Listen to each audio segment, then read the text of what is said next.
Bonjour, c'est Professeur Bestiole et aujourd'hui on se retrouve dans une nouvelle vidéo où on se promène dans la nature et on va voir quelles espèces animales on peut observer. Alors, premier indice, on trouve sur quelque chose d'assez intéressant. Il y a ce qu'on appelle une blairotière, donc un grand trou avec de la terre un peu en amont qui descend.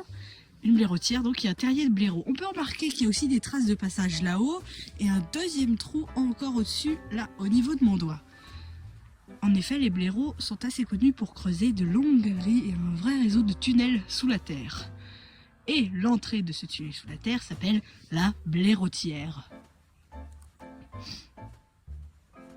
Le nom latin du blaireau est Meles meles et c'est un mustélidé.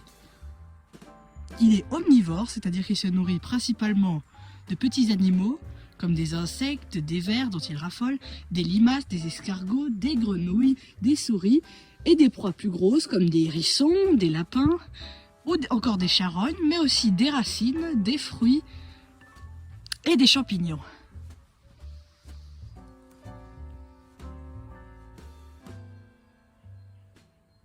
Les blaireaux sont de véritables architectes du sol. Trouvez le rapace dans ce paysage. Vous avez 5 secondes.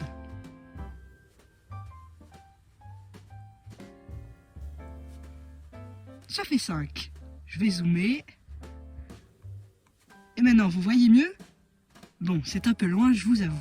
Sur cet arbre là-bas, comme dans toute balade dans les champs, elle s'est envolée, on peut apercevoir une buse variable, qui est connue pour chasser les rongeurs. La buse variable est très utile pour les agriculteurs, car elle mange les campagnols qui ravagent les cultures. Le nom latin de la buse variable est Buteo buteo. J'ai la drôle d'impression qu'à chaque fois que je fais un épisode de promenade dans la nature, je tombe sur une scène de crime.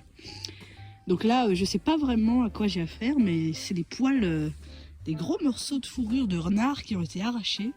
Il n'y a pas la moindre trace de sang, il n'y a rien. J'arrive à deviner que c'est des poils de renard, c'est tout. Mais je saurais pas dire pourquoi ils sont là et qu'est-ce qui s'est passé. C'est vraiment très étrange. Dans le short que j'ai publié récemment, vous avez pu voir et à obtenir quelques informations sur les sangliers.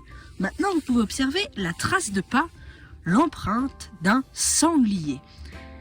On reconnaît le sanglier par ces deux grands sabots là et les petites pointes ici. Il y a une deuxième trace qui est un peu moins nette ici.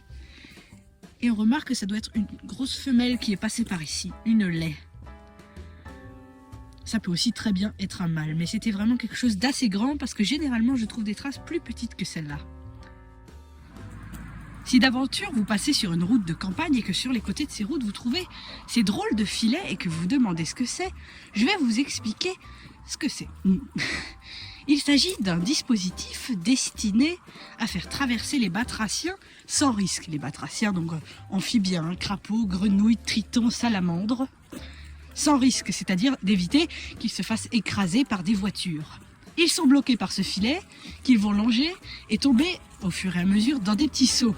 Le lendemain matin, des gens viennent les récupérer et les font traverser la route. C'est extrêmement pratique et je trouve ça très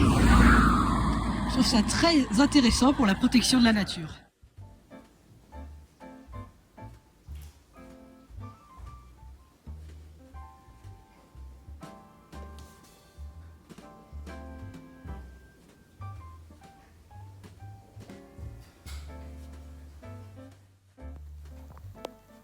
J'ai laissé la caméra pendant une dizaine de jours à côté de cette blairotière et nous allons immédiatement voir les résultats.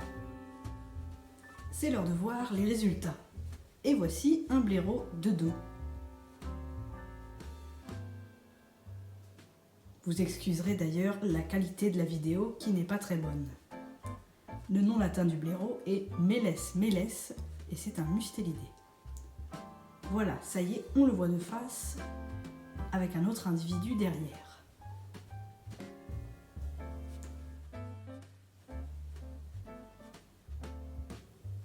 Voici à quoi ressemble l'empreinte de pas du blaireau.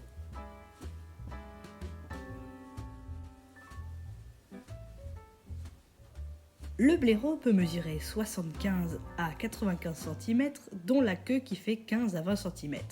Il peut peser de 8 à 12 kg. J'ai récemment publié un short sur les empreintes de pas du sanglier. Eh bien en fait, à vrai dire, j'ai reçu quelques commentaires qui m'ont fait voir la vérité en face. Je me suis un peu trompée. Il s'agissait en fait d'empreintes de chevreuil. Comme il y avait les gardes là, ces deux petits trucs qui sont typiques de l'empreinte du sanglier, je pensais qu'il s'agissait effectivement d'un sanglier. Mais non, comme le terrain était meuble, les gardes du chevreuil étaient visibles. J'ai eu quelques commentaires assez négatifs d'ailleurs sur mon erreur. Je m'excuse de mon erreur et pour me faire pardonner, la suite de cette vidéo va être consacrée aux traces des mammifères. Commençons par une empreinte très connue, celle du loup. Quand je dis très connue, c'est parce qu'elle ressemble comme deux gouttes d'eau à celle du chien domestique. Et puis ensuite, il y a l'empreinte du renard, qui ressemble beaucoup à l'empreinte du loup, mais en version miniature. L'empreinte du lynx boréal est légèrement plus grande que celle du chat forestier, son cousin bien plus petit que lui. Évidemment, il y a la plus grande de toutes les empreintes, l'empreinte de l'ours brun. Voici l'empreinte de la fouine, qui est exactement la même que celle de la martre. Continuons dans la famille des mustélidés avec la toute petite empreinte de la belette et celle du putois. L'empreinte de la loutre, quant à elle, est un peu plus large. Ces drôles d'empreintes-là appartiennent à l'écureuil roux. Étudions maintenant les empreintes des cervidés. La première est celle du cerf élaphe. Ensuite, nous avons sa version miniature pour le daim et une version allongée pour le chevreuil. Puis nous avons celle du sanglier, qui n'est d'ailleurs pas un cervidé, et celle du chamois, qui est assez différente des autres. Enfin, voyons maintenant les empreintes des rongeurs. Celles-ci appartiennent à la marmotte. Un peu plus grande, on distingue celle du castor européen par le fait que ses doigts sont palmés. Les doigts du ragondin sont aussi palmés, mais pas le dernier doigt. Et de plus, ses doigts sont un peu plus fins que ceux du castor.